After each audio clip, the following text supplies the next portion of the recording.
waxaan codsanaynaa wana la dhibay annaga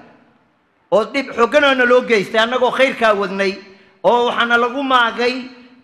maxay ahaydayay media social media oo waxaana la leeyahay maxay oga hadli waayeen ninkii coldoon oo ka hadlay arrinka kiristaameynta iyo annagu ma lihin xaq buu ahaa iyo kaasu ah ma lihin mana aanan jeclayn in uu maxay ahayday sidaa isu soo qotomiyo ma aanan jeclaysan laakiin dadkiibaa waxay meel kasta noo dhigeen waxay yidhaahdeen meelaha ku soo qoreen culamaa maxay ahayd culamaau laxm culamaau sulta culamaau fuluus waa la kulanteen maxay ahayd boorsaa la idin dhiibay soo ma garanaysid xataa wallahi xataa biyo maanan cabin soo ma garanaysaan ilaahay dartii baana loogu yeeray annana ilaahay dartii baan u qaabilay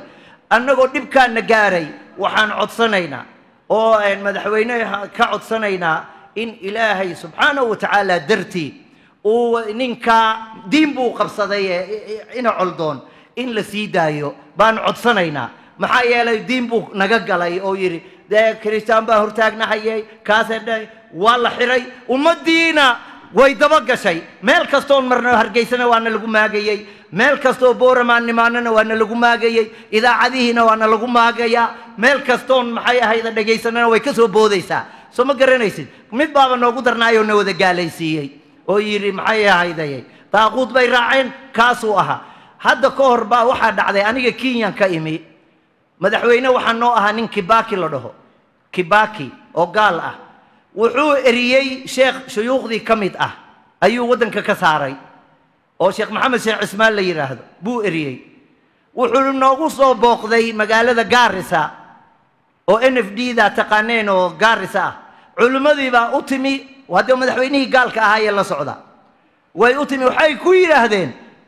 madaxweyneheenaa tahay laakiin sheekheennii caalimkeennii diinta darteed baa dad u masaafurisay waxaan kaa rabnaa inaad noo ogolaato sheekheennii inaad noo soo celiso mikrofoonku intuu qabtay magiciiyuu yidhi waxaa la yidhaahdaa maxamed sheekh cusmaan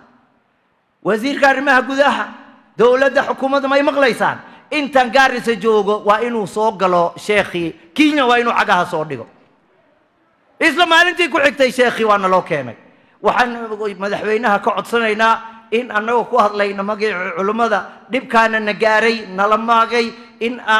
ina coldoon iyo wixii diinta loo xiray oo aanan waddanka dhib ku hayn noo sii daysid tafaadulan baaraka allahu fiikum wajazaakum allahu khayran